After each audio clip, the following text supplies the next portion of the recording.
Mutton बेचने वाला बना करोड़पति। सुहेल अपने पिता अब्दुल के साथ रहता था। वह बहुत ही गरीब था और अपना गुजारा करने के लिए वो मटन बेचता था। जिस दिन उसका मटन बिकता उस दिन उसके घर में चूल्हा जलता, और जिस दिन उसका मटन नहीं बिकता उस दिन बेचारे को घर में भूखे ही सोना पड़ता। सुहेल की माता का देहांत बहुत समय पहले ही हो गया था। सुहेल के सामने इरशाद नाम के लड़के ने एक बहुत बड़ी मटन शॉप खोल ली थी। उसकी शॉप बहुत ही ज्यादा चलती थी और इस वजह से धीरे धीरे सुहेल की दुकान बंद होने वाली थी। ये देख सुहेल सोचता है, क्यों ना मैं इरशाद भाई से हाथ मिला लूं, उससे उनको एक काम करने वाला मिल जाएगा, मेरी मदद भी हो जाएगी। वह इतना सोचकर इरशाद के पास जाने लगता है कि तभी सुहेल का एक दोस्त भागता हुआ सुहेल के पास आता है और हाँफते हुए उससे बोलता है, सुहेल भाई, अब्बा जान की तबीयत बहुत ही ज्यादा खराब हो रही है, तू चल मेरे साथ। पर दोस्त, आखिर हुआ क्या है? अब वो अभी तक तो बिल्कुल ठीक थे, लेकिन अचानक क्या हो गया उनको? मेरे भाई मुझे नहीं पता, पर तेरे अब्बू जान के सीने में बहुत ही दर्द हो रहा है। इतना सुनकर सुहेल दौड़ता हुआ अपने घर जाता है और देखता है कि उसके अब्बू दर्द में तड़प रहे हैं। वो उनको तुरंत हॉस्पिटल लेकर जाता है और डॉक्टर सुहेल से बोलता है, सुहेल, तुम्हारे पिता को हार्ट अटैक आया है। उनको किसी चीज की चिंता है शायद, और ठीक से खाना न मिलने पर भी ये बीमार हो रहे हैं।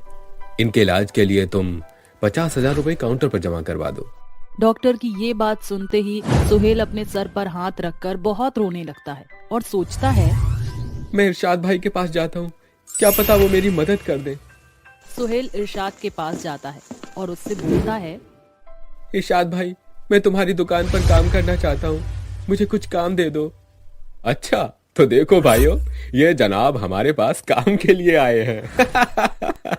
भाई, तू क्या काम करेगा? तू आज से पहले तो मेरे पास कभी नहीं आया है, तुझे जरूर किसी चीज की मदद चाहिए। बोल, क्या बात है? साहिल उसको सारी बात बता देता है और उससे 50,000 रुपए के लिए बोलता है। उसकी ये बात सुनकर इरशाद उसकी बेइज्जती करके उसे धक्के मारकर अपने शॉप से निकाल देता है। बेचारा सुहेल रोते हुए अपने पिता के पास हॉस्पिटल जाने लगता है कि तभी उसको रास्ते में एक बूढ़ा आदमी दिखाई देता है। वो पानी की गुहार लगा रहा होता है कि तभी सुहेल तुरंत उस बूढ़े आदमी के पास जाता है और उसको पानी पिला देता है। ये देख वो बूढ़ा आदमी बोलता है, बेटा, मैं कुछ ही देर में अल्लाह के पास चला जाऊंगा। मेरी ये बकरी है, तुम इसकी देखभाल करते रहना। ये कोई आम बकरी नहीं है, बल्कि एक जादुई बकरी है। वो बूढ़ा आदमी बोल ही रहा होता है कि तभी बोलते बोलते उसके प्राण निकल जाते हैं और सुहेल उस बकरी को लेकर अपने साथ चल देता है। थोड़ी देर चलने के बाद बकरी वहाँ पॉटी करती है और उसकी पॉटी सोने की निकलती है। ये देखकर सुहेल हैरान हो जाता है और खुद से बोलता है, अरे ये क्या, बकरी पॉटी कर रही है, और ये पॉटी मामूली नहीं बल्कि सोने की है। ऐसा कैसे हो सकता है? सुहेल बकरी की पॉटी को उठाकर अपनी जेब में रख लेता है और बाजार में जाकर उसको बेच देता है। उससे उसको जो पैसे मिलते हैं उससे वह अपने अब्बू का इलाज करवाता है और अब उसके अब्बू बिल्कुल ठीक हो जाते हैं। ये सारी बात सुहेल अपने अब्बू से बोलता है।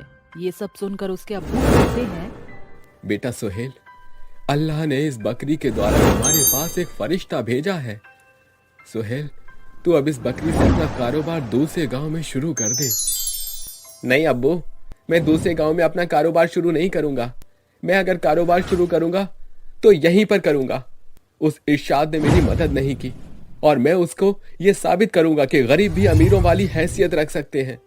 सुहेल बेटा, अल्लाह हमेशा तेरे साथ है, लेकिन तू कभी भी इस चीज का घमंड मत करना।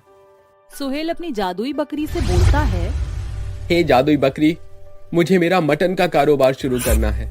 सुहेल की ये बात सुनकर जादुई बकरी एक बार फिर पीछे से सोने की पॉटी करने लगती है और अपने मुंह से बहुत सारे मटन निकालना शुरू कर देती है। उस सोने को बेचकर सुहेल अपने लिए एक ठेला लेता है। पास जो मटन था उस मटन का वह बिरयानी बनाकर बेचने लगता है।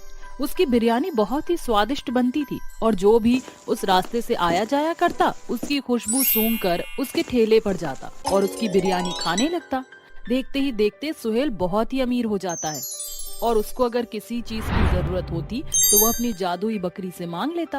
उसकी ये कामयाबी देखकर इरशाद को जलन होने लगती है और वह खुद से बोलता है, ये सुहेल का बच्चा अमीर कैसे हो सकता है? देखते ही देखते इसकी इतनी तरक्की हो गई। जरूर कोई बात है, मुझे इसके पीछे का राज पता लगाना ही होगा। रात को इरशाद सुहेल का पीछा करते हुए उसके घर तक जाता है और उसके घर पर चमकती हुई बकरी को देख लेता है और वह उस बकरी को चुराने लगता है कि तभी वह बकरी बहुत बड़ी हो जाती है और चमकने लगती है और खूब तेज तेज चिल्लाने लगती है। उसकी आवाज सुनकर सभी गांव वाले वहां पर आ जाते हैं और देखते हैं कि इरशाद सुहेल की बकरी चुरा रहा था। ये सब देखकर गांव वालों को बहुत ही गुस्सा आता है और वो लोग इरशाद को जेल में डलवाने की बात करते हैं। अरे भैया ये देखो, इरशाद भैया तो चोर निकले, ये तो सुहेल का बकरी चुरा रहा था। हाँ हाँ भैया, तुम सही कहते हो, इसको जेल में डलवा देना चाहिए। आखिर इको भी पता चलना चाहिए कि आखिर चोरी करने की सजा क्या होवत है। गांव वाले आपस में बात कर ही रहे होते हैं कि इतने में वह बकरी इरशाद और गांव वाले से बोलती है, इरशाद तुमने बहुत बड़ा पाप किया है। तुम मुझे चुराना चाहते थे, लेकिन ऐसा नहीं हो सकता। मैं केवल उन्हीं लोगों के साथ रहती हूँ जो ईमानदार होते हैं और लोगों की मदद करते हैं, और तुम जैसे चोरों के साथ मैं कभी नहीं जाऊंगी। तुमने अपने मन में चोरी की भावना बसा ली। सुहेल एक नेक और ईमानदार इंसान था, इसलिए मैं आज तक उसके साथ रही, लेकिन अब मैं इस दुनिया से अपने अल्लाह के पास जा रही हूँ। मुझे सुहेल की जितनी मदद करनी थी मैंने कर दी, और सभी गांव वालों आप लोग भी सुन लीजिए, कभी किसी का बुरा नहीं सोचना चाहिए और किसी के प्रति ईर्ष्या और द्वेष की भावना खुद के अंदर मत आने देना। यदि तुम्हारे अंदर ऐसी कोई भी भावना आ जाती है तो तुम्हारा भी यही हाल होगा जो आज इरशाद का हुआ। इतना कहकर वह बकरी गायब हो जाती है। वहीं दूसरी तरफ गांव वाले इरशाद को पुलिस के हवाले कर देते हैं। इधर सुहेल बहुत ही दुखी था क्योंकि उसकी बकरी से वो बहुत ही प्यार करता था, लेकिन उसको एक बात की शांति थी कि अब उसको किसी के आगे हाथ फैलाने की जरूरत नहीं थी। उसका मटन बेचने का कारोबार बहुत ही आगे बढ़ गया था और वह धीरे धीरे करके बहुत ही तरक्की करने लग गया। उसके पास कोई भी गरीब आता तो सुहेल सबकी मदद कर देता था, क्योंकि उसको गरीबों की मदद करना अच्छा लगता था। सब उसको दुआएं देते थे और देखते ही देखते सुहेल करोड़पति बन जाता है और अपने बिरयानी की कई सारी दुकानें खोल लेता है और अपने पिता के साथ खुशी से रहने लगता है।